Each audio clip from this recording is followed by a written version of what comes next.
আইন শৃঙ্খলার অবনতি ও দেশকে অস্থিতিশীল করার চেষ্টার প্রতিবাদে সারা দেশে পূর্ব নির্ধারিত বিক্ষোভ মিছিল করে যুবদল। বৃহস্পতিবার সকাল 11:30টায় নাটোরের আলাইপুর থেকে বিক্ষোভ মিছিল বের করেন নেতাকর্মীরা। মিছিলটি শহরের বিভিন্ন সড়ক প্রদক্ষিণ করে মাদ্রাসা মোড়ে গিয়ে সমাবেশে মিলিত হয়। এতে যোগ দেন বিএনপির কেন্দ্রীয় নেতা রুহুল কুদ্দুস তালুকদার দুলু। যতক্ষণ পর্যন্ত নির্বাচিত সরকার দেশের ক্ষমতা না আসবে ততক্ষণ পর্যন্ত এই অস্থিরতা দূর হবে না। আমরা চাই নির্বাচন এবং ঐক্য।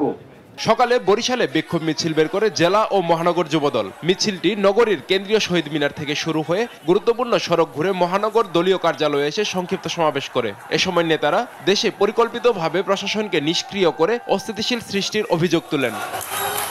এদিন নোয়াখালীতে জেলা প্রশাসনের কার্যালয়ের সামনে থেকে যুবদলের প্রতিবাদ মিছিল শুরু হয়ে জেলা জামে মসজিদ মোড়ে গিয়ে শেষ হয়। কূটনীতির প্রতিবাদে দেশের আইনশৃঙ্খলা পরিস্থিতি অবনতি যেন অনতিবিলম্বে আইনশৃঙ্খলা পরিস্থিতি যেন ভালো হয় সরকার দাবি। অন্তর্বর্তীকালীন সরকার না পারছে মানুষের যানবাহন নিরাপত্তা দিতে, না পারছে মানুষের এই যে ক্রয় ক্ষমতা সেটাকে মানুষকে নিয়ন্ত্রণে কিংবা নাগালে কিংবা সহনীয় পর্যায়ে আনি দিতে পারছে। উপকূলীয় জেলা ভোলায়ও বিক্ষোভ মিছিল করেছে জেলা যুবদল। এ সময় বিএনপিকে নিয়ে সব ষড়যন্ত্র বন্ধে হুঁশিয়ারি দেন নেতারা।